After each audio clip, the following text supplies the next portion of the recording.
Want to make a podcast? Spotify's got a platform that lets you make one super easily, then distribute it everywhere, and even earn money. We like that. All in one place for totally free. It's called Spotify for Podcasters, and here's how it works. Spotify for Podcasters lets you record and edit podcasts right from your cellular telephone or your computer, so no matter what your setup is like, you can start creating today. Then you can distribute your podcast to Spotify and everywhere else, those other places that podcasts are heard. Video podcasts are also available on Spotify, and when you want to take conversations with your fans to the next level, Q&As and polls are the best way to get them talking. With Spotify for Podcasters, you can earn money in a variety of ways, including ads and podcast subscriptions. And best of all, it's totally free, zero catch. We've been using it ever since we started How Long Gone. And ever since I discovered Spotify for Podcasters, I feel like having the option of turning off the Q&As and the polls on the user dashboard has really helped boost my creativity and take it to another level. I highly recommend giving it a try. Download the Spotify for Podcasters app or go to www.spotify.com/podcasters to get started.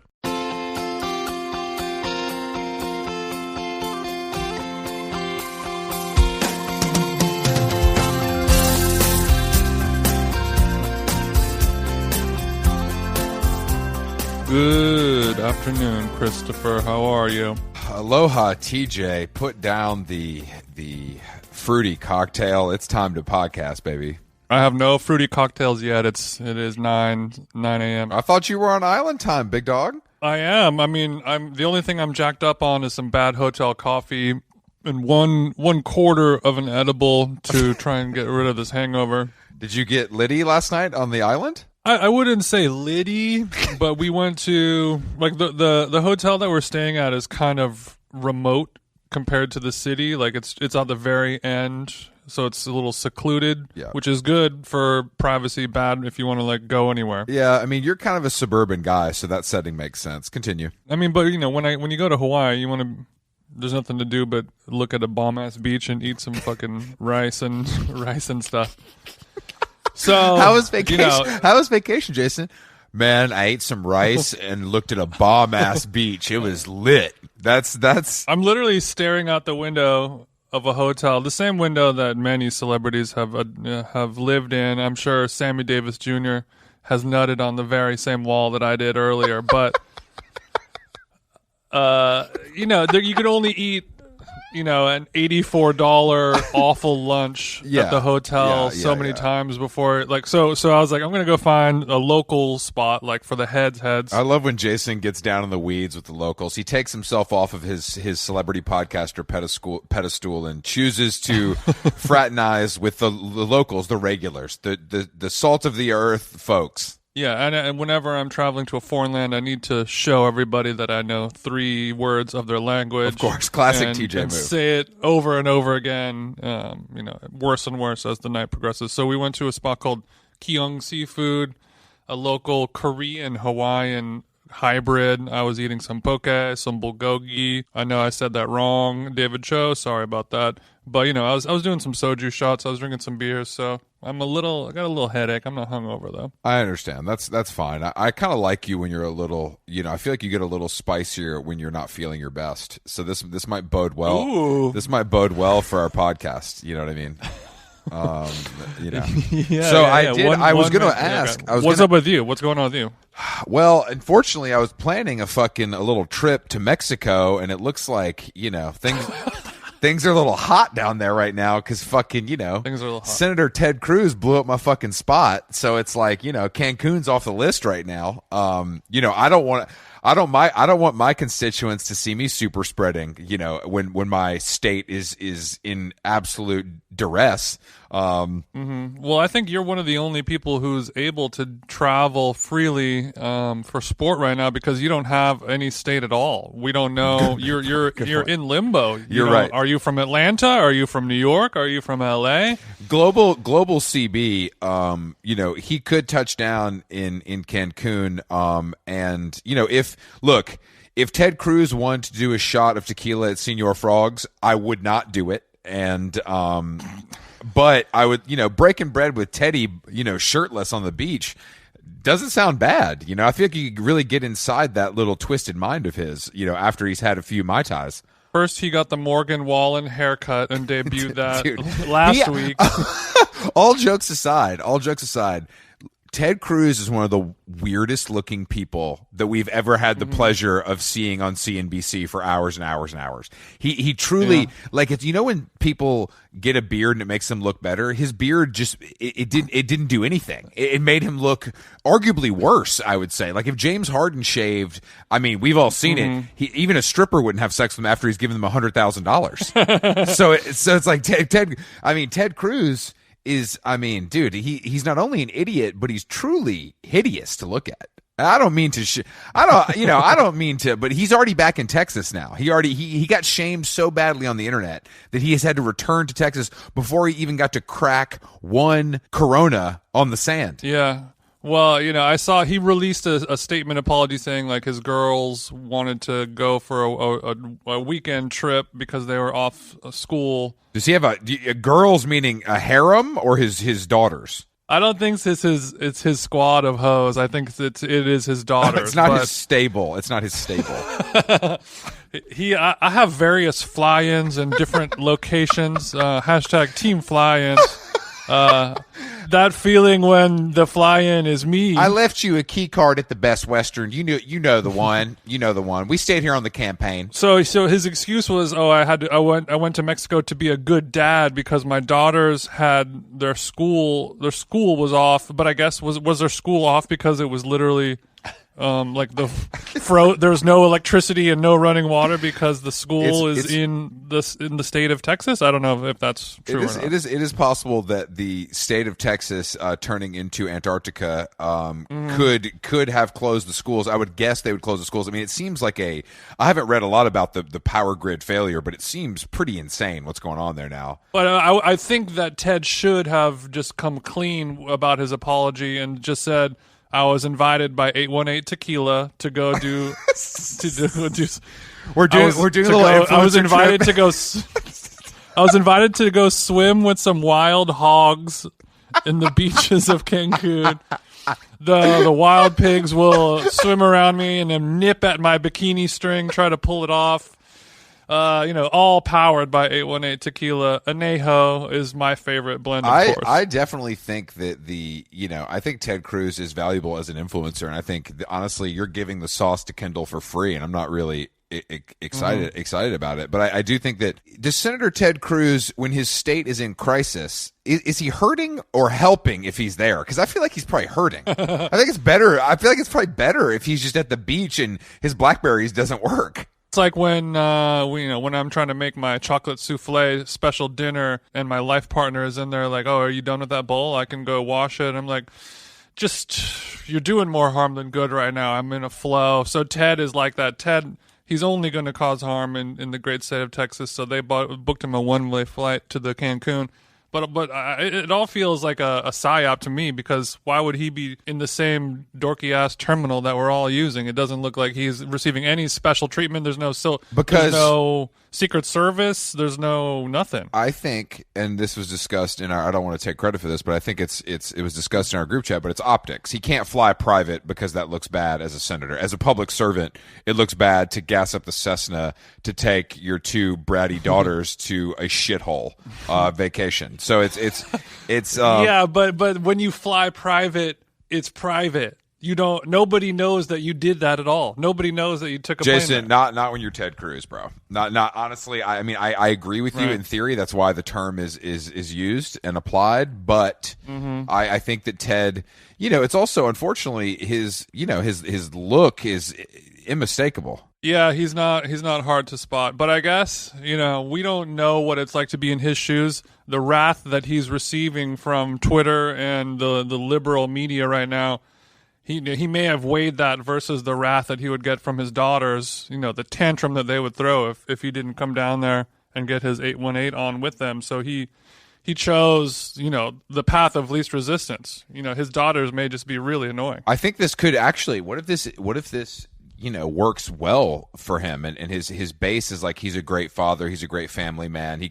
This could actually turn positive for Ted if he plays it right. Positive for Ted, negative for Cancun. Well, no one's getting hit harder than my queen, Kendall.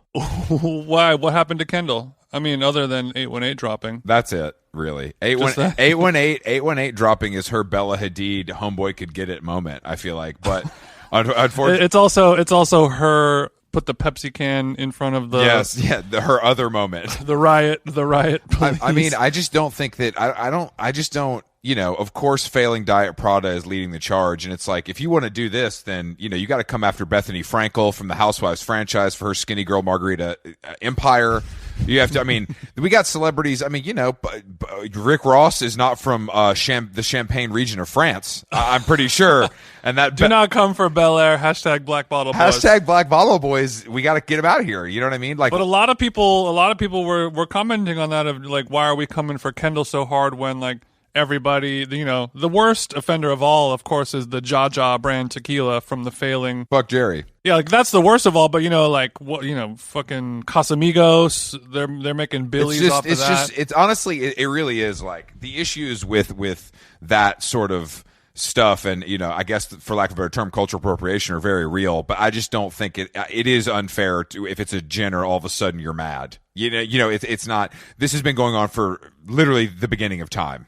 Like with celebrities starting alcohol brands for profit and not being concerned with maybe the history, logistics, the cultural meaning of it all. So I don't know why. I mean, it's crazy though. George and Randy were literally looked at as geniuses when they sold Casamigos for $2 billion. You know what I mean? Right. And I mean, also the OG of OGs to do it, my main man Paul Mitchell, who I think he has a net worth of $3 billion, $4 billion because he was, he's one of the owners of Patron. Yeah. And when you hear that, you're like, wow, what a savvy businessman. What a great move to pivot from shampoo to tequila.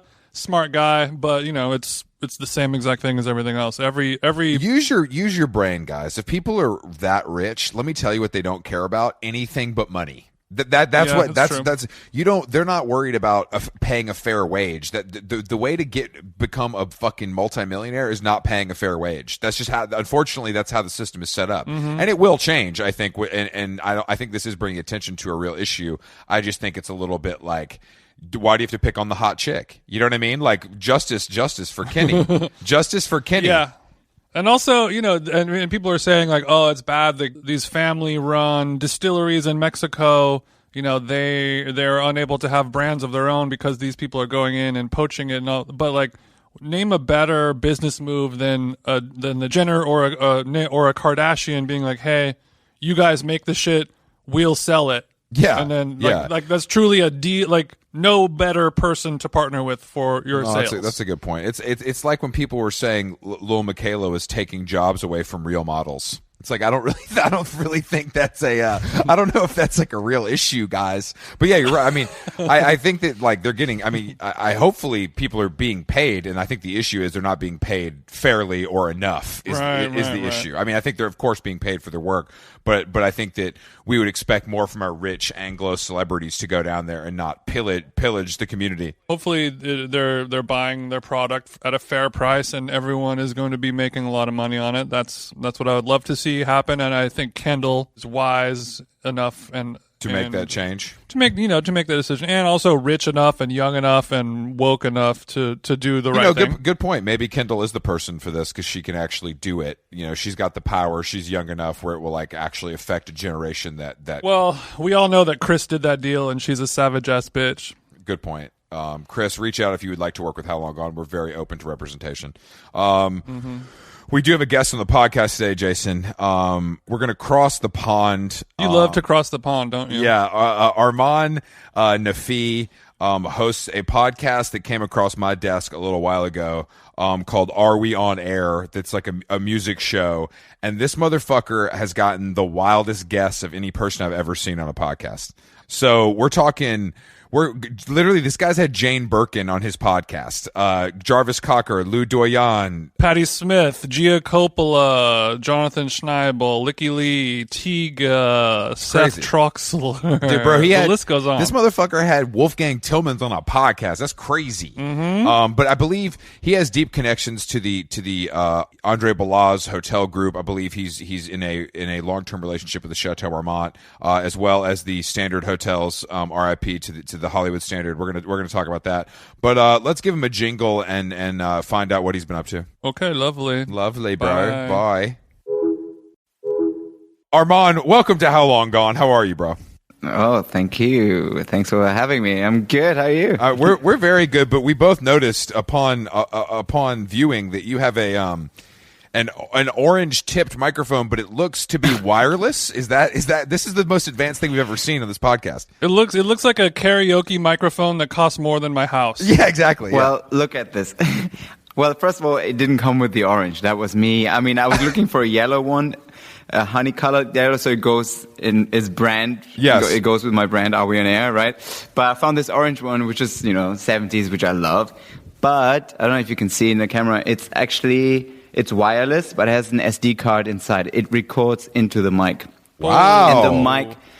And the mic levels everything automatically. So if my voice goes up or down, that's what I'm saying. It's cool. Okay, you said it's the Lamborghini of microphones. Are you able to tell us what the sticker price on this thing costs? Well, obviously you got it for free, but I want to know if someone. No, I did not. You want to hear the funny story? One of my first interviews for Are We On Air, I interviewed Tiga, the DJ, yes. the Canadian DJ, and he has a fantastic podcast called Last Party on Earth. Very smart guy. Yeah, and I interviewed him with just some regular Sennheiser and a Zoom recorder. And after the interview, he was like, "You should get the Yellowtech." I was like, "What's Yellowtech?" It's like this German brand, made in Germany, handmade, and it's incredible. It's like obviously wireless and fantastic sound quality. Great for travel. And exactly. And as we're not in a studio and you don't have guests coming to you, I need something more handheld and portable. Jason, this we still need the price tag, Arman. 500. I'm looking to invest. This looks like Jason. This looks right up my alley, doesn't it? Yeah. Well, I think they start at like 900 or something. They have different. You can change the top, the head, depending on what kind of sound you're looking for. So it can the price go up. And I bought 900's not bad, Jason. Why are you acting like that? That's an investment in life, bro. Or I stand with Arman on this. I stand with Arman. Yeah.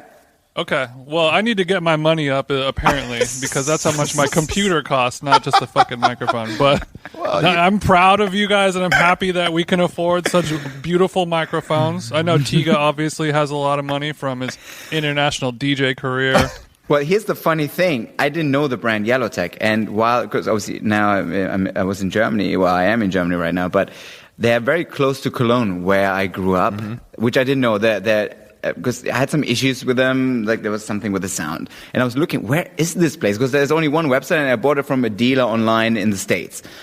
And they were half an hour away from my parents' house. So I just wrote them, and they invited me to come over, and they fixed everything. And the guy the main technical guy, he literally sat down in the conference room with me for an hour explaining me everything. Like, damn, that's sick. This is like It's BBC level kind of. I didn't know that. I didn't know Germans. No offense, Germans aren't known for their hospitality. So that's an impressive.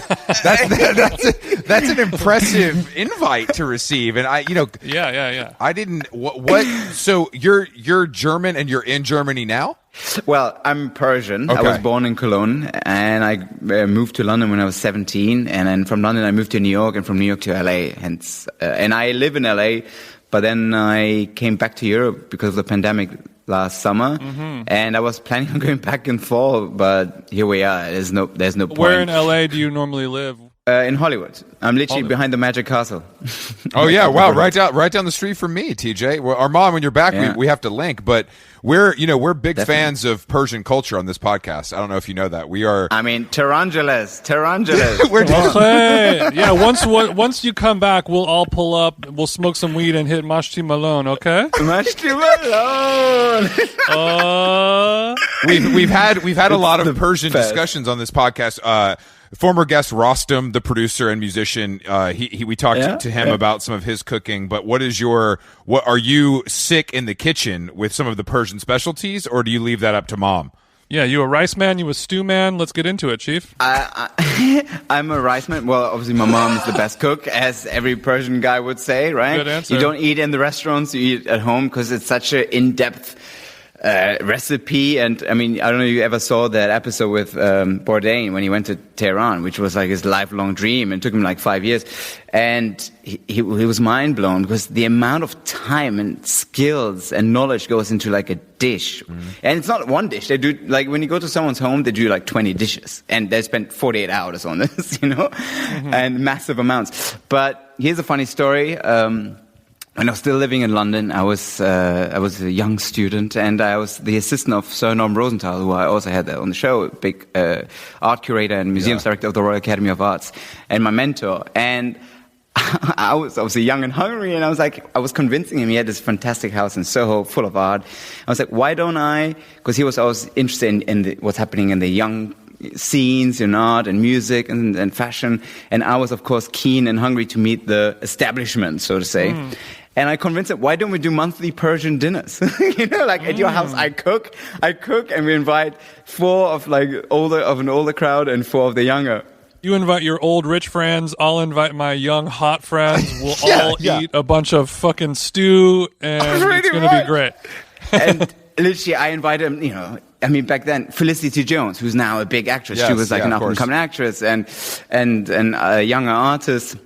But on behalf of Norman, I invited Ronnie Wood from the Rolling Stones and James and YQB. Damn, this is I'm not really a big stew guy, but if Ronnie's offering, I'm eating. I would love to eat some kashke bedamjun with a member of the Rolling Stones. Absolutely.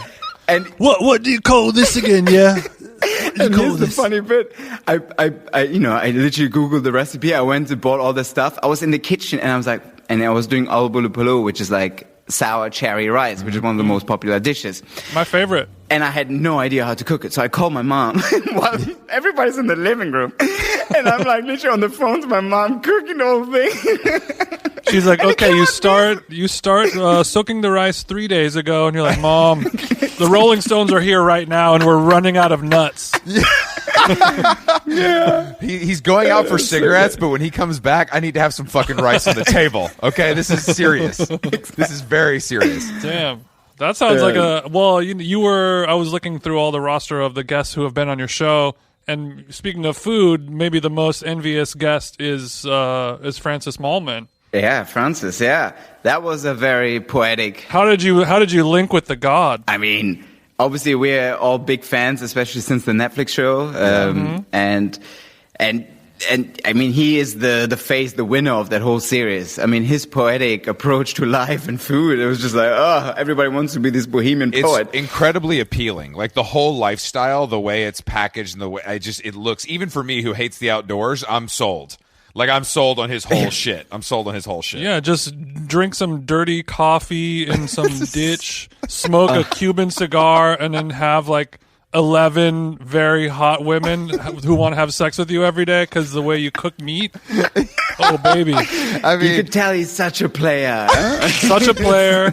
Like, when I first discovered him, I went on his Instagram and I looked at all the people that he followed, and it's only like Colombian newscast weather girls. It's just like South American newscaster hotties, and you know that he's had sex with all of them. God bless the guy. That's cool. That's very cool. He's got a good look too. You know what I mean? His sense of. I mean, I want to look like him in a couple of. I mean, I'm already heading that way. The belly's growing and the hair's gone, but I just need more poetry books and. Yeah. People like that, like they live such an unhealthy lifestyle in the eyes of modern times. But I feel like people with that energy and spirit, they're gonna outlive most people their same age who are living, a quote unquote cleaner lifestyle, I think. Totally, absolutely. And the way I got in touch with him was Chef Eddie, who's the head chef for Andre Balazs, like at Sunset Beach and also at the Chateau, who's also a dear friend. Also, we call it Balearic. It's our lifestyle, the Balearic lifestyle. Yes. And he was cooking for Francis, I think in Patagonia or somewhere for a season. And they became big friends, and I think he wanted him to work for him full time. But And when I heard this, I'm like, dude, you got to connect me. I mean, he is the maestro. I mean, I'm sure he has plenty of great stories, and he did. And of course, his approach to music and talking about Mahler so poetically, and in combination with the food and his life story, and it was just golden. You were mentioning you live the Balearic lifestyle, and I'm familiar with that word only because of electronic dance music. I know that it's kind of tied into the 70s chic, laid back Ibiza, a little bit of a European hippie vibe. What do you think you consider? What is the Balearic lifestyle? Put our dumb American listeners on to the Balearic lifestyle, please. Does it have to be on vinyl? Can I play CDJs? Or how does it work? Yeah, so let's start with that. Let's start with the basics. So the Balearic Islands, the islands in the Mediterranean, that's Ibiza, Mallorca, Menorca, Formentera.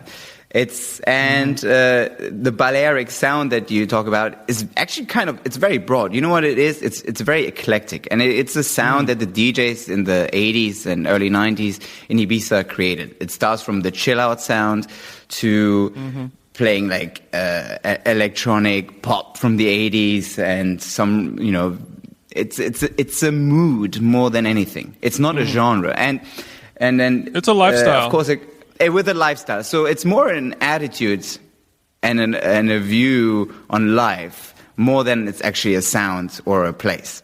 And of course... What do you think that attitude and view on life is? Well, here's a reference to give you a whole as a whole? It's a late... No. It's a late... There's a little delay here.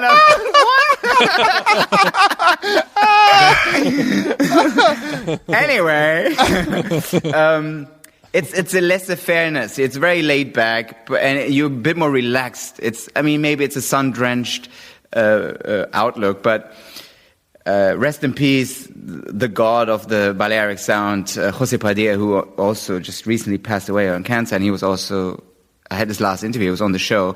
And I had the chance to book him 2-3 times at Sunset Beach, one of the properties I was working on in the Hamptons, and with this music series called Balearic Sundays that I did for a couple of years. And this guy had a life. I mean, he died quite young, I think in his late 60s, but chain smoking, coffee addict, in his heydays, coke addict, playing 12-hour sets, and just living the life out there and just doing his thing. I mean, but unfortunately it has his downside as well. I mean, he was broke at the end, he was sick, and I hope he wasn't lonely. But I guess that's it. And we talked about Paco. He lived life to the fullest. Yeah, we talked about Paco de Lucia as well, who also died a couple of years ago, a flamenco legend. And he lived that. He's another version of the Balearic lifestyle, if you want to call it. They lived for their passion. Jason, I feel like Jason. I don't know if you know this, Arman, but Jason is a retired DJ who, in his heyday, was quite popular in the LA scene. Jason, I feel like you could revive your career as a Balearic lifestyle DJ. I think this sounds like smoking cigarettes, drinking coffee. I've always been drawn. I've always been drawn to the Balearic sound of kind of chilled out house music. Italo. It's a little all that combined. Your shirt is unbuttoned all the way. Yes, there's no undershirt or no shirt. Let's say no shirt. Yeah. That's more what I do. It's a group of people who can be addicted to cocaine and also be chill. Is sort of like the Balearic gift. If you could pull that off somehow, welcome like home. That.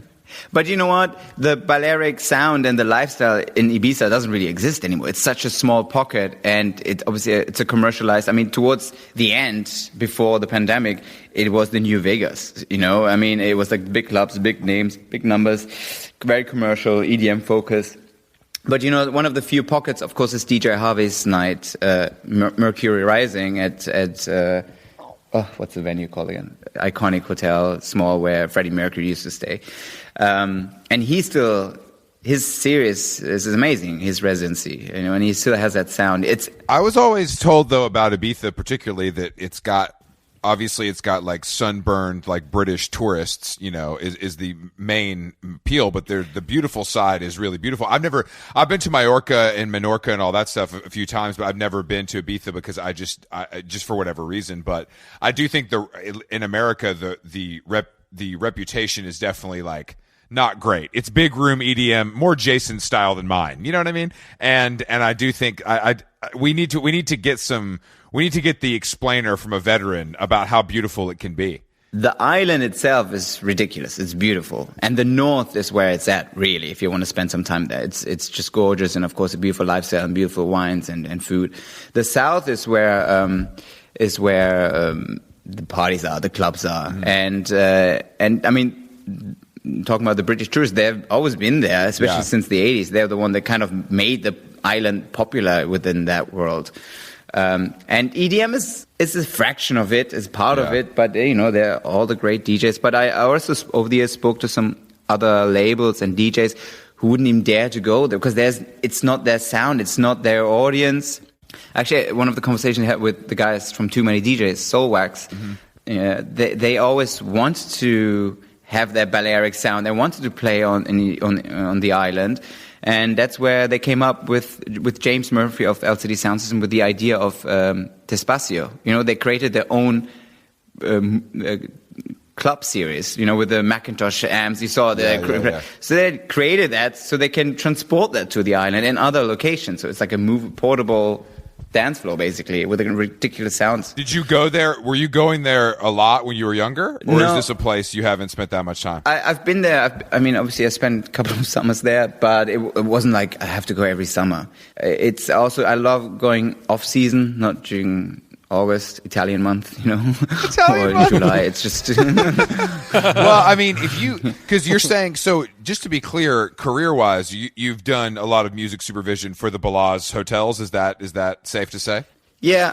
So it started really in London. I started really with 15, 16 DJing and at home. That's how it started. But when I moved to London, I started doing nights at Sketch back then in the early 2000s, and I was going out every night, like to nag, and Trash. I mean, one of my heroes is Era Alkan, who did Trash for 10 years, the master. Mm-hmm. And just listening and learning. And then, as I mentioned, when I was assisting Norm Rosenthal at the RA, through that I found my niche where I was starting to curate music for like events and like in the art world and for galleries and doing, gigs here and there. And through that, doing that for a couple of years while I was at university, I found my little niche, and I started doing some events for Jay Joplin at Y Cube Gallery. And through Jay, I met Andre when I was graduating from uni, and I wanted to move to New York. And the Boom Boom Room was the new shit in the world. Everybody was talking about the Boom Boom Room. The best place to do cocaine in New York. I still swear by that. So I'll put that on God. You know what I mean? And I've been to we've all been to some legendary parties there, but I do think that place specifically brought back like some glamour, because I think that in my day of like when I moved to New York and I was going out a lot, it was like lit, like, and just gross. Yeah. I mean, I like those places just as much, but I do think the Boom Boom Room is like, oh, you feel like you need to put on a jacket. You know what I mean? It feels nice. And you have to. Yeah, you actually had to. But it's sophisticated. It's sophisticated, but it was still debaucherous. Not a Carhartt jacket either. Not a Carhartt jacket. No, a real jacket. I mean, talking about lit and the Beatrice, I mean, iconic little fun little places. And then the Boom Boom Room came, which I think was like the end of an era of New York, as I called it, before the iPhone appeared. 2007 was a year, and slowly crept into nightlife, into our culture, and it changed everything for the better or for the worse. But Boom Boom Room was literally like the new Studio 54 of that generation. I remember the first time I walked in, it felt like you walked into a champagne bottle, and you have like Madonna on your left and Florence and She on the right, and this designer there jumping on a bar, and like it was like, where am I? You're breezing over one of my favorite Boom Boom Room, icons, Lindsay Lohan. A classic. That was Lohan in her prime, just seated on a booth, looking twisted at the Boom Boom Room. A true vision, really.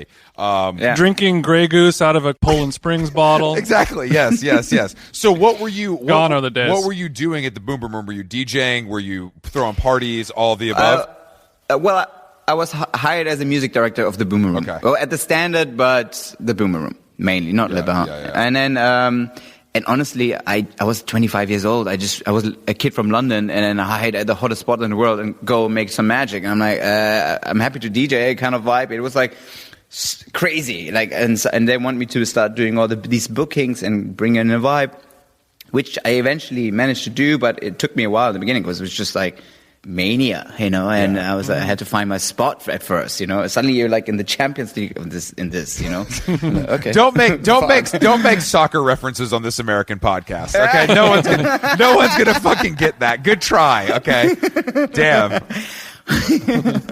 Okay, so do you think that now that you're a little older, you're a little wiser, you've gone through the club, do you feel the need to go back? Do you think you're retired? How much more club time is left in your life? Not much. I moved to LA. Not much. I mean, listen. Here's the difference. Being 5 nights a week in a row in a spot, you can do this for a few years, and you can do this in your 20s. Also because you want to be. In the early 20s, you're doing this for free. Yeah. And when you're in the industry, you do it till the late 20s because you're getting paid for doing it. But the moment I started hitting 30, I'm like, ooh, now it's getting tricky, you know, and what else? And that's when, after 5 years being the music director for the Standard Hotels, that's when I was trying to figure my way out of it and what's next. And that's where Andre Balazs made me the offer to move to LA and be the guy at the Chateau Marmont. And of course, I mean, yeah, I'll do that. And opening my own private little bar at the Bar Marmont, you know, because it needed new life. And we were working on this for 3 years now. And I created a gem, a beautiful little analog, beautiful rotary mixer, sound system, warm, private, little fuzzy, little beautiful spot. But it never opened because of COVID. So here we are. So you're saying that just down the street, I have an audiophile paradise, and it's just not being used. It's collecting dust.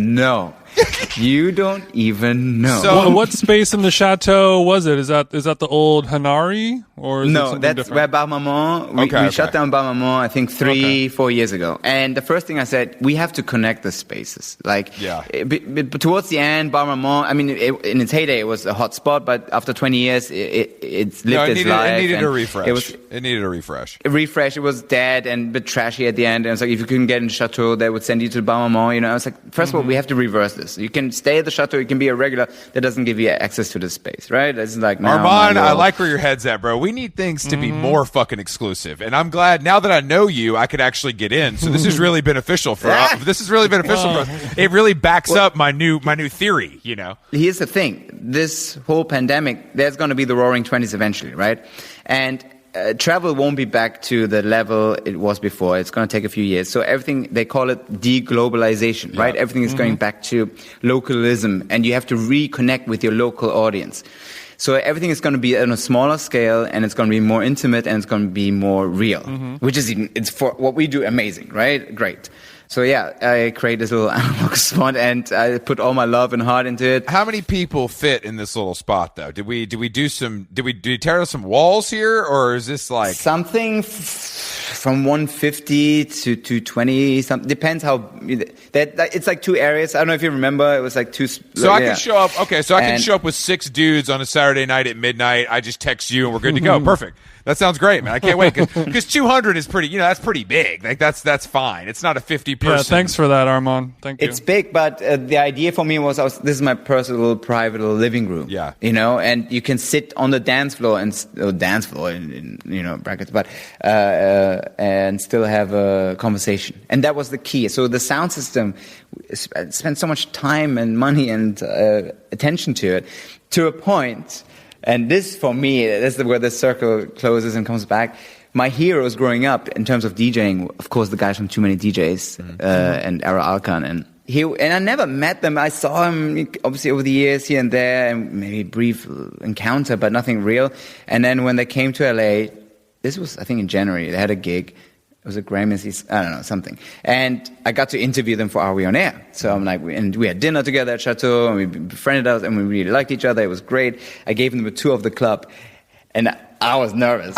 Showing the master nerds when it comes to technology and analog sound and everything. To suddenly see them from their cool in their suits, you know how they are, super smooth, and they were in the club. I show them the space, they're, of course, loving the space, and then I show them the amp rack. And I'm like, ooh. And then suddenly they're full on like magnets jump on the amps and just like analyze everything like in detail, like super nerding out. And I'm like, start to film it for a few seconds, crying. I'm like, this is the most beautiful moment of my life. I can't believe this is happening. My heroes loving my space and my sound. Soulwax likes the way I plugged in my RCA cables. Oh my god.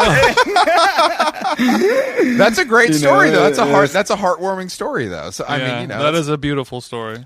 So you pour. Well, hopefully once everyone gets our Fauci ouchie, we'll be able to go there and watch Daft Punk do cocaine like we were supposed to do. So yeah, what do you think the timeline now is? The Chateau changing their style?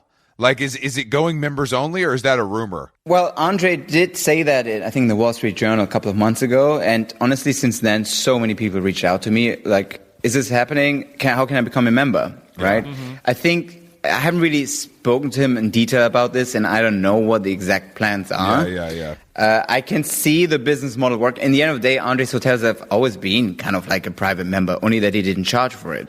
Mm-hmm. So I think with the pandemic, the hotel industry in general, I think is reconfiguring how is this going to work, especially over the next 2, 3 years, 4 years until, it's kind of becoming stabilized and normal again.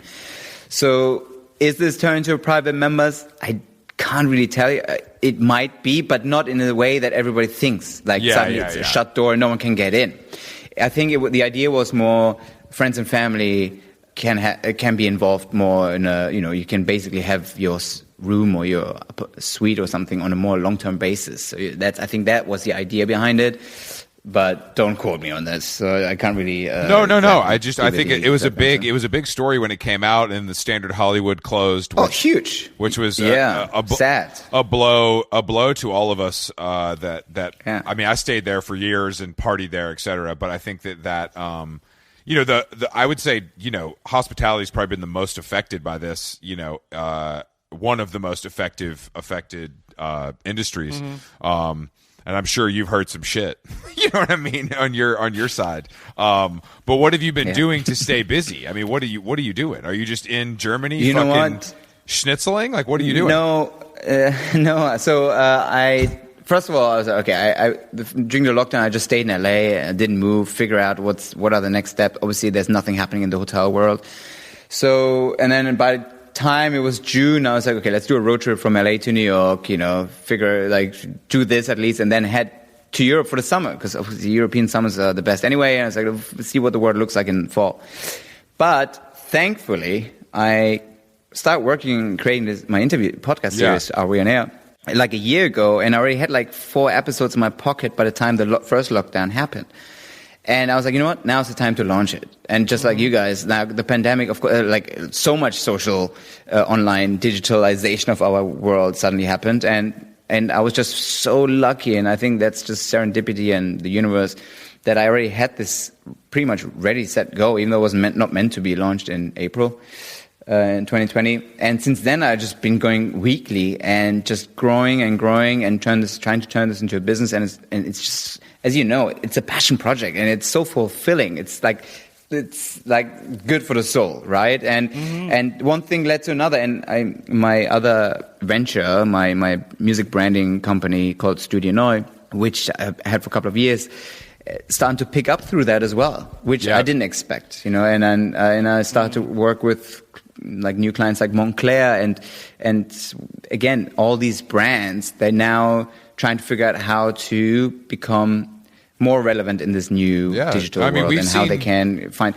We've seen that as well. I think the podcast is becoming like I think you're just in people's minds more when it comes to the other work, and I think it's been greatly beneficial for. It's a sales tool. Yeah, it's a sales tool, for lack of a better term. And I think that we've definitely experienced that same kind of thing.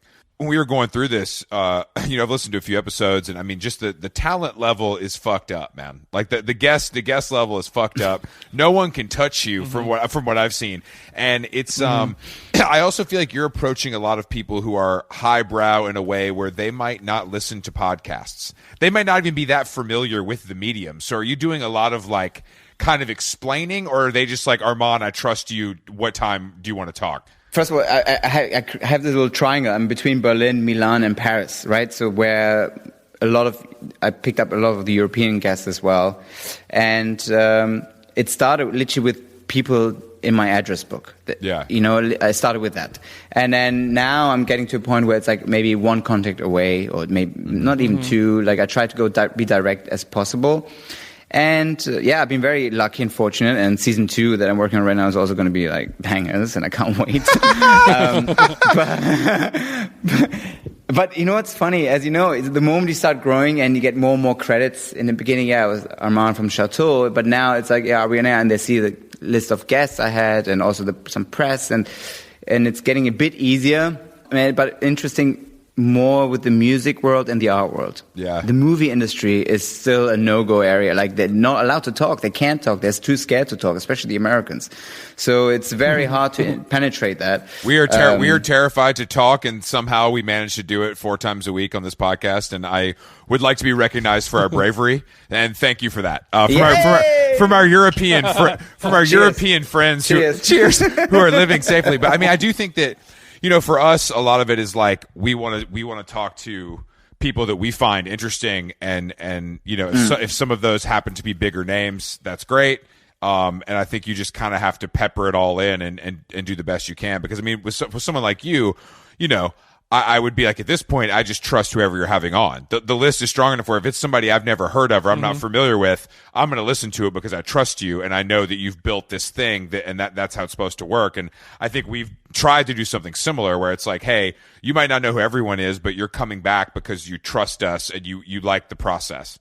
And I think that's kind of when podcasting hits like the best point from a work perspective. Yeah, that's exactly that was the idea behind it. It was because everything I do is eclectic. I like things eclectic. Like from my DJ sets that play music from world music and disco or whatever.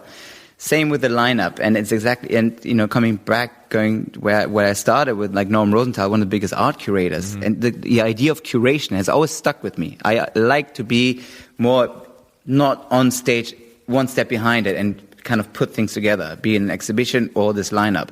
And then that's exactly by having the more established names, and then in between something younger or something you might not know, it's a bit more niche, but then you listen to it and you're like, oh my God, this is either the next generation name or something already so niche and at its best. For instance, I'm not going to go after every chef, right? I'm going after the ones that aesthetically make sense to me, or that I'm interested, or has a story to tell, like Francis Malman. Yeah, I think Jason and I have like a lot of overlapping interests, but they're also separate. I'm like pretty entrenched in like New York media world. He's more entrenched in electronic music and food. So we get to do all of those things, and it feel pretty natural, because I think if you're curious enough, it will come out and it will be good. I feel that's true if you do this long enough. When we have a DJ on that you don't know anything about, it's interesting to have somebody who's not a part of that world asking, layman questions, because it's just more fun that way versus two people nerding out over a subject, and it can alienate a large portion of the audience. Just the same way it's funny when you're having a New York media elite writer person, and I'm asking them like, do you like cereal or something? Like whatever it is. Like it's good to have that little mix up, I think. I agree. Yeah, so it sounds like you've been very productive in your your lockdown, and you're in Cologne. Are you in Cologne? Or where are you? Are you in Germany? You're in Cologne? No, I'm in Berlin. I'm in Berlin right now. Okay. No, I'm in Berlin. Yeah. I've said this before on the podcast, but Berlin is my least favorite city I've ever been to in my life. And we've had one other guest try to convince me of why it's great. So I would love to hear your pitch for Berlin, or is it just a resting place for now? Well, for me, I'm just here for 2 weeks. I'm heading to Milan, I think, in March. But it's a great spot as a base for a minute, but the thing with Berlin, it obviously lived since the 90s, since the wall came down. It lived off this like bohemian no man's land image, right? And you have all this free space, all the artists moved, all the DJs came, the music, the techno, and all that stuff. Incredible times, 100%, and I think that kind of lasted, the true vibe of that, I think, to like 2010-ish, something like that. Again, I think the iPhone plays a big role in that as well. Yeah. And social media. But also every city changes, and just like New York right now, and gentrifies and moves that part away. But I think it has a lot of great highbrow culture, like especially in the art world, and great galleries and so forth. But I think it doesn't have it didn't grow up the right way. That's my point of view. And I actually had this conversation with a couple of big hospitality people here in Berlin today who live of it, but they also say the same thing. Yeah, it's what's next? Because now all these like little clubs are closing, and the spaces are disappearing more and more.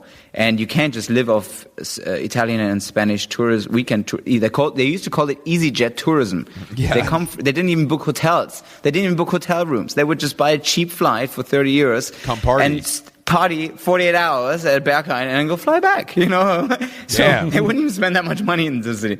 But that's also kind of now disappearing, and it's going to take a couple of years until that lifestyle comes back. So what is the city? It's a great city, especially in the summer. I highly recommend if you want to go. I haven't visited. It's fun, right? It's still, in comparison to other capital cities, it's fun. Still a lot of freedom and a lot of fun, right? Yeah. Especially if you come from the States, it's like, wait, what's going on? But are there better cities? Would I live somewhere else? Yes. What's going on in Milan? Now, Milan is an underrated favorite of mine. I love Milan. I could live there myself, actually.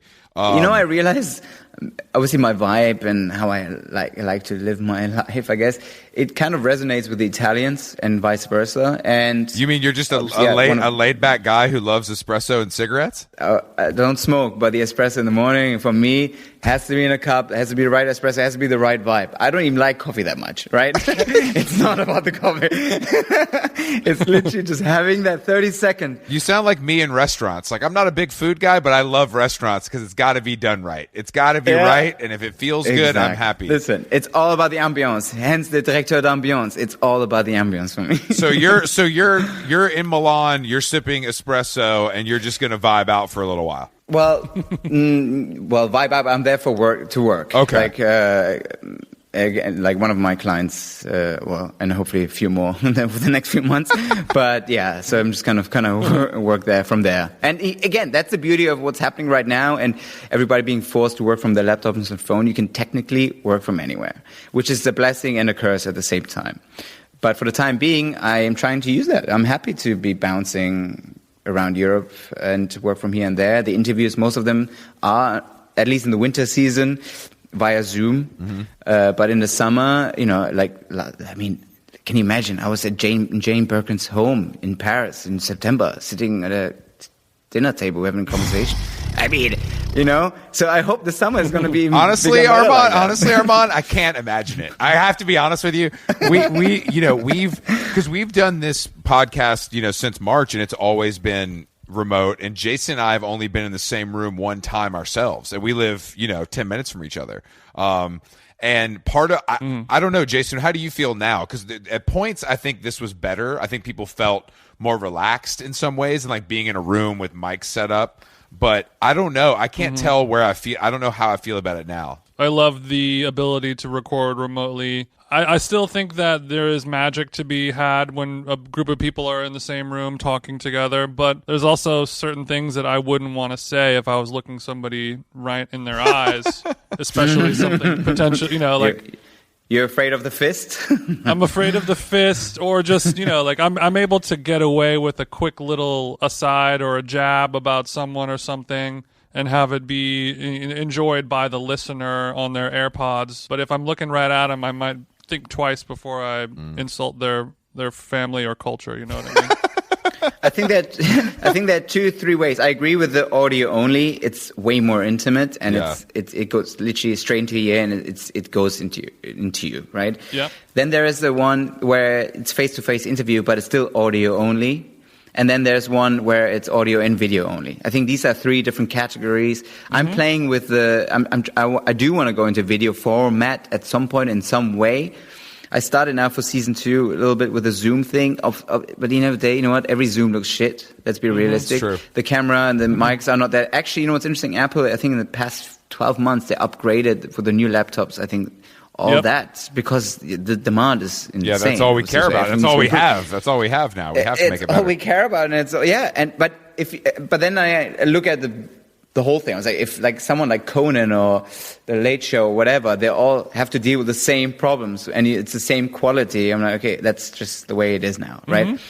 But I do want to, because again, going back to aesthetics and the vibe and what's my unique language visually, I do love the idea of like a 70s talk show kind of.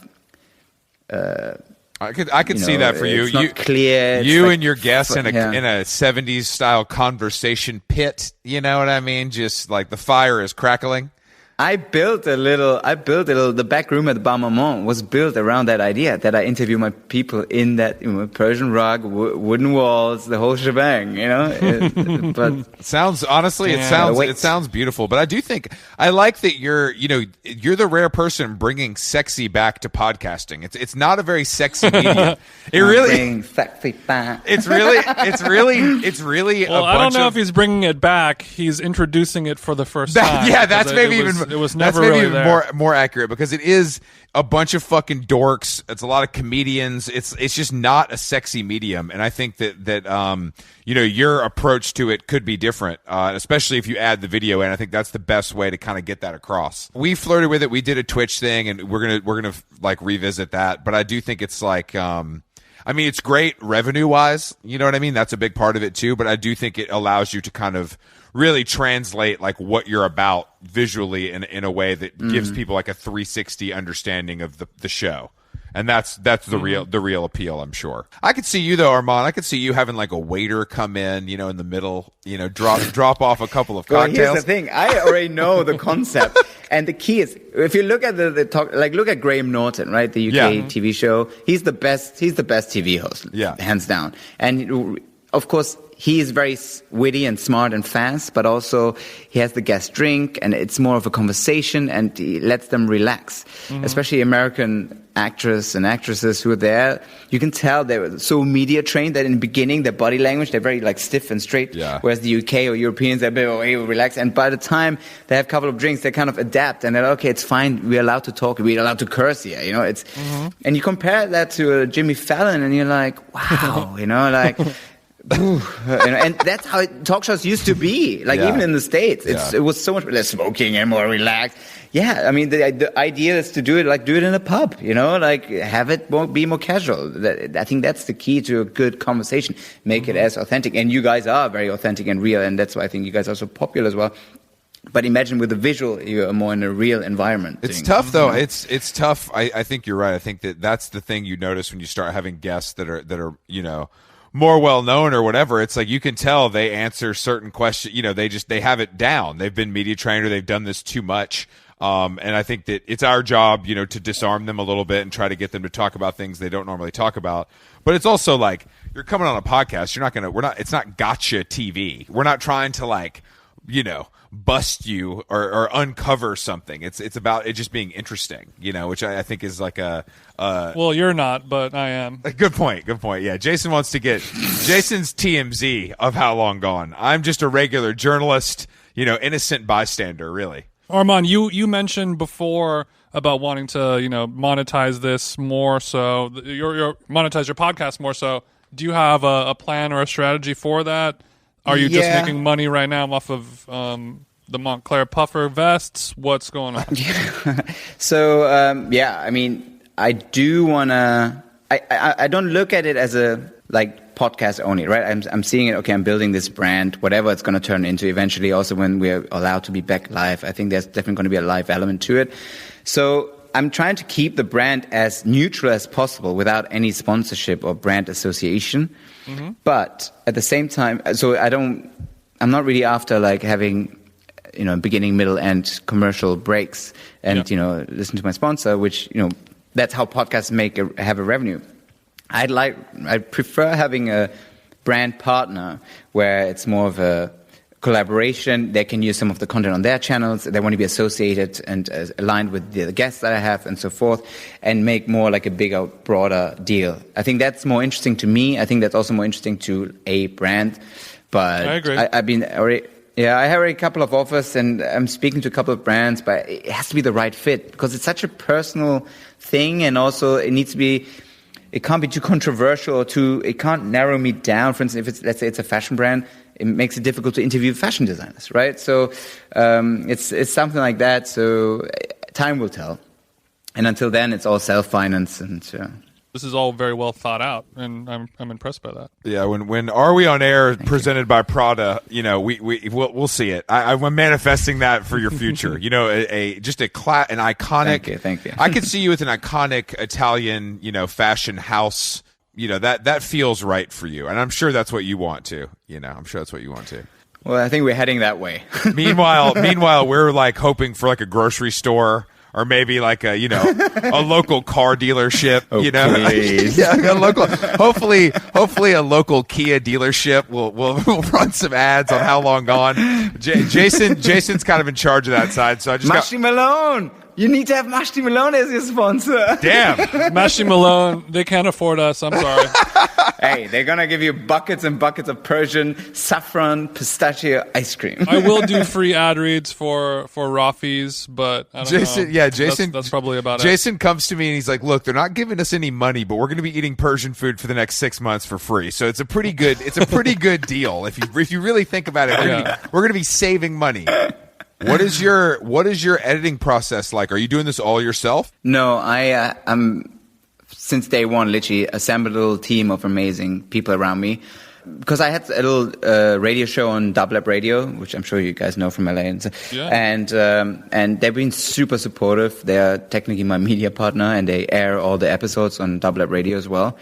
And they basically let me have, through their network and people that work on the radio start working with me, or at least in the beginning, like the audio editor, the graphic designer. And since then it's just been growing, and I have like a team of 5-6 people working on this with me, and it's incredible. And I have my audio editor here in Berlin right now working from Funkhaus, which is like this iconic East Berlin studio. And, it's so, again, the creative process is what is the most exciting about this for me. To be, for instance, have someone in LA and someone in Berlin and in Paris work, from all these Milan now, all these different angles, and someone's working from a different department. I think that, again, going back to being eclectic, that's what makes it interesting to me. Jason, we're doing this shit wrong, bro. That's the number one takeaway from this conversation. I don't know what you're feeling. I mean, you're in Hawaii right now, so maybe you're doing it more right than me, but I feel like a fucking loser right now. How do you feel? What? No! You guys are killing it. What are you talking about? Oh, no. Chris and I are the 2 employees doing the job of those 6 people. Yeah, we have a smaller team. We have a much smaller team. Listen, I'm not good at these technical things, so that just by that, and also a lazy part, of course, to it. Of course, you can learn these things, but I'm like, if I'm already spending on a weekly basis, organize the interviews, write the questions, set up the thing, record it, edit it on top of it, plus do all the visual. I mean, it's impossible.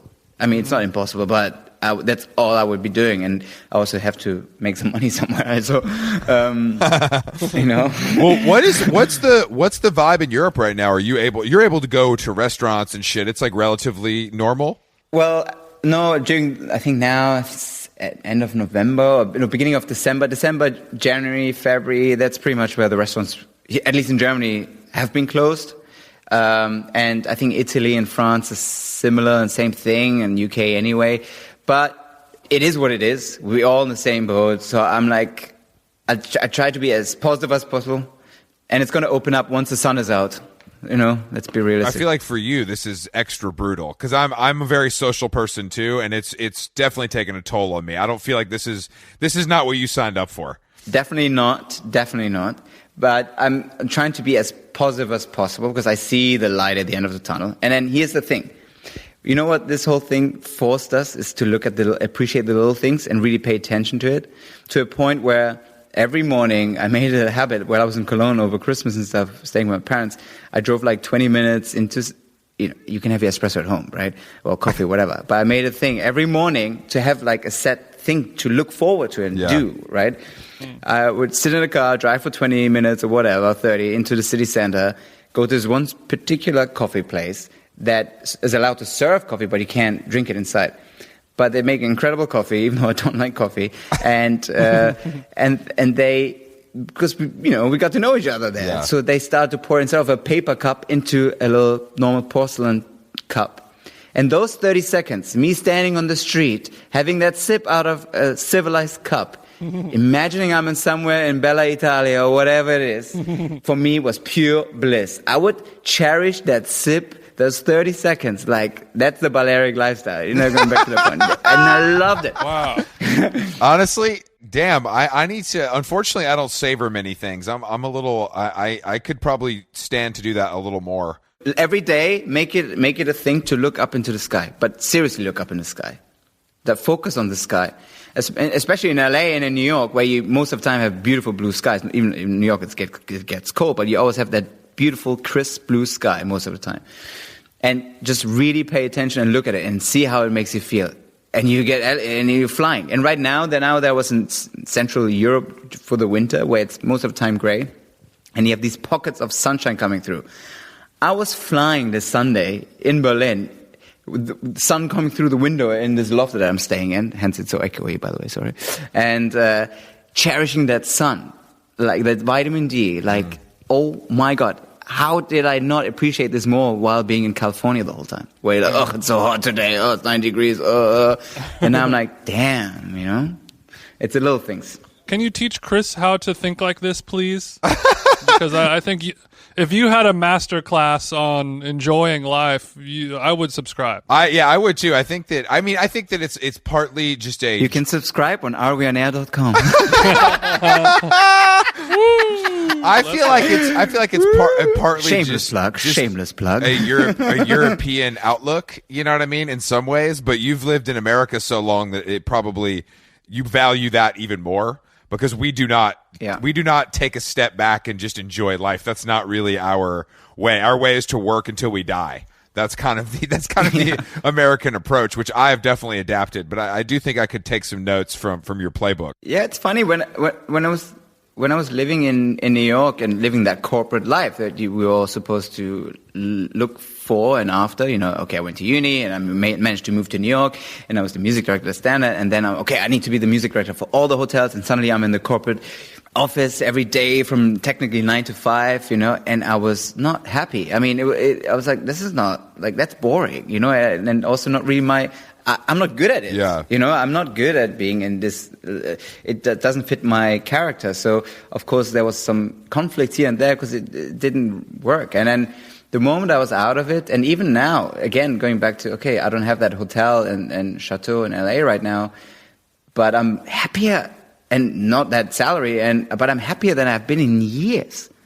That's the irony about it. And I'm like, wow, it's the gift of creativity. Like, as you guys know, to create something out of nothing, and something beautiful comes out of it, is pure gold. And just that alone is so fulfilling. So everyone's like, chateau, and I'm like, yeah, my plan is to go back to LA, and my plan is hopefully to open the space, but that's not a given. And also, I'm not, I love to float. I love this floating state right now, Me too. Were you always like this? Did you always have this amazing attitude and outlook on life and happiness? Or is it something was there a moment that changed in your life to have you become like this? Well, the happiness and, as I've been told, the charisma has been since I'm a child. And I have that from my parents. They're both super positive people and very funny as well. And so that's always been with me. Of course, like everybody, I have my downs and heartbreaks and horrible today, and I hate this and I hate that. But in general, yeah. And I honestly, even though music is my thing and that's what I'm known for, but I think that music is my tool, and it's also something that people or businesses or whatever that it's something tangible in a way that they can categorize. Mm-hmm. But in the end of the day, most of the time, it comes down to my energy and my aura that they want to be around. That's really one thing I started to realize. There's a pattern over the years from all these different great people that I became my mentors or jobs or whatever it is. I'm not the greatest DJ. I wasn't the greatest DJ. I'm not the greatest music curator. I'm good at all these things, but in my mind, there's always somebody better and whatever. Why me? And then it comes down to of your DNA and who you are and how you connect energetically with your surroundings. I agree. As a person with no skills who continues to get jobs, I have to say that it must just be because people want to be around me. That's the only way I can justify it. It's the only. And as somebody who has immense skills and not as much success, I know what it's like to be on the other side of that.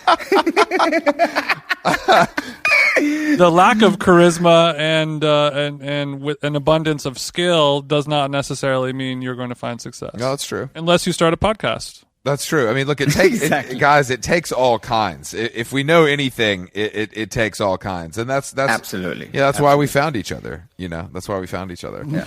Oh, honey, how did you find me? How did you find Arman? I'm curious, actually. I don't remember. I feel like we probably have friends in common, and I saw somebody you just for sure. repost it, and I was just like, You showed me a link to the podcast months ago, and he was like, "Bro, how the fuck is this guy getting all these guests?" And I was like, "All right, well, I mean, who does he have?" And I went through it, and I was like, "Okay, that's pretty impressive." And then I was like, "Holy shit, what the fuck? I mean, the curation of guests, it doesn't get. I mean, I can't name a podcast with better. And the artwork is you'll be surprised. great. Like it's also, I think, because consistency is so important to us. Like when I see that in another show, I'm like, I'm going to pay attention to this. Like the guest quality, the artwork, the cadence, everything is on point, and that's when you start to notice something. And somebody sent me one, and I just paid attention from then on. Were you influenced by anything, any outlets or magazines or other advertising campaigns? So for me.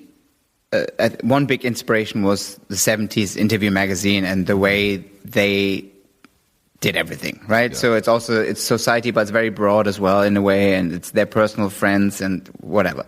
So that's one thing. In terms of podcasts, obviously BBC's Desert Island Disc, I think it's one of BBC's longest program running, and it's incredible and it's amazing, and it's the BBC, of course, but it's very UK focused and it's very specific, but they have a very broad guest list, so to say, which is very interesting. And of course, I love Tiga's Last Party. Check out the Noel Gallagher episode of Desert Island Disc. If you haven't already, a classic episode. Noel actually agreed to do the thing. That was just before the lockdown. We had dinner together at Chateau, and I know him a little bit from London. And then I lost all his details because it was. Don't get me excited like this. If we have a Gallagher brother, I have to dislike you after that. I have to change. I have to be mad now. I can't even like you anymore. But that's. I mean, he will be forced to hit unsubscribe. By the way, Noel is great. He's fun. You always have these moody images of these guys, but he's fun. He's super relaxed. He's down to earth. Really cool guy. Shout out to Noel. Shout out to Noel Gallagher. We know you're listening. Shout out. Yeah, we know you're listening. And visuals. I had like 10 different names in the beginning, and I was changing constantly. It didn't really feel right. And then my friend Adrian Sauvage, who also lives in LA, is Mans Taylor and cool guy, and he talks these very eloquent way, and he's like, no, you're the director d'ambiance, because that's my fun little title, director of ambiance, director d'ambiance at Chateau. So he's like, no, you're the director. It needs to be light. It needs to be. I feel air. I see air, and immediately it hit me. I was like, it's Are We on Air? Because because it's like I have like words and music so like deeply in my brain to a point where I repeat to myself sometimes on a daily basis some lyric or like some moment or whatever it is. And of course the iconic Are We on Air? Are We on the Air? This like sample, hip hop sample, that's always been in me. I don't know why. And now it made sense. And I was like, it's Are We on Air? Damn, it's so nice how all these things in life it's like a butterfly floating over and landing on your nose for you, It's a beautiful thing to witness. I know, my man. Absolutely. Arman, blessed. Thank you for joining us on How Long Gone. Honestly, this was really fun. You guys make sure to check out Are We on Air wherever podcasts are sold, correct? You said season 2 is coming up soon? Yeah, well, yeah. I thought I'm going to take a little break because I was going weekly. Like from April, it's like 40 episodes. And I was like, okay, Christmas, New Year's, no one's going to care. Then it's beginning of Jan. It's going to be a slow start. And now it's 2 months. So I'm like, okay, we're going to season 2. But now I think I'm going to go every 2 weeks, and already I can tell you it's a premiere. I can tell you what the lineup, or some of the lineups are Yes, from. please drop the lineup. Drop the lineup. So we're starting with one of the biggest pop stars in the world right now, Dua Lipa. Woo! No. That's Jason's number one, Arman. That's Jason's Noel Gallagher, bro. That's Jason's Noel. Damn, you got Dua. You've known her for a long time, I imagine. Well, we met exactly a year ago during the Grammys at the Chateau, because her management and I are good old friends, because they also represent Lana Del Rey. So it's been a long thing. And Dua, and I gave her a tour of the club, and she loved the club, and she's like, I'm about to drop an album. It's very disco infused, which, my space is very disco. And I was like, great, we got to do the album record release here. Then, of course, lockdown happened, nothing. And then she dropped Future Nostalgia, which is very disco infused. So I've been speaking to her team, guys, when can we do this interview? And it just didn't happen, this and that. And then she started doing 2054, which was a huge live stream event in December. So they were super busy for months for all this. And now I'm actually grateful it didn't happen before, because within this year she became so big. Yeah. And now she's Grammy nominated and cover of the Rolling Stone and this 8 million views for her live show. And I'm like, okay, now it's perfect. Perfect way to start the season 2, because she's really big. And then who else? Marina Abramovic. What? Wow. Dude, what? Yeah. Okay, so you got 2 members of the Illuminati so far. This is very impressive. Arman's looking good. I mean, you are shitting on every podcast, period. NPR can't touch the god. Who's third? Come on, give us the heat, bro. Keep it coming. Here's the interesting. Okay. Who else? Oh, our Californian girl, Kali Uchis, that you probably know from Yes. Shout out to Kali Uchis. Kali Uchis. David LaChapelle. The legend, LaChapelle. David LaChapelle. Then I got the infamous bouncer from Berghain, Sven Marquardt. Oh, shit. In the world. Oh, I like that. That's for the heads. I like that. That's good. That's really funny. Yeah.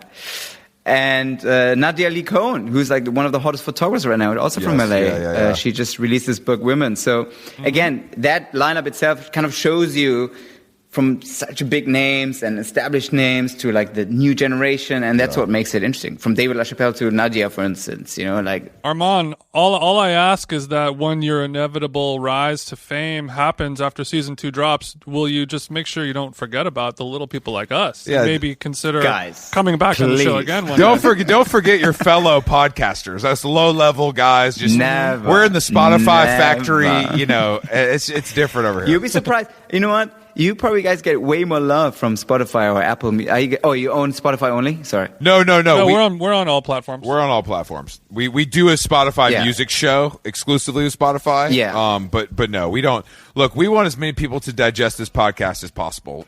That's the idea. Same. Yeah, I'm on. Yeah. Or I would love to help. We can set up a meeting with Spotify, talk about getting some more eyes and ears on your show. Obviously, for a small piece of equity in the brand, but Sure. we can talk about that. We'll do a Zoom or something like that. Jason's piece of equity is actually just a text introduction to Dua Lipa, so it's pretty good. It's pretty fair, honestly. Arman, but honestly though, thanks for joining us, and we look forward to season 2. We'll be tuning in. Are we on air? I can't wait till you're back in LA and the Chateau is open, and I can come with 8 of my closest male friends on a Saturday night to ask for some free drinks. I'll make you a deal. I give you guys membership to the Chateau for the intro to Spotify. Oh, that's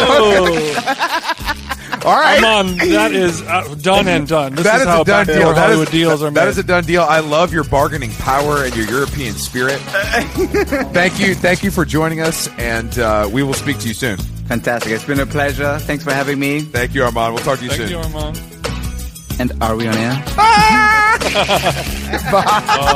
Mic drop. We're off. Bye. Peace out, brother.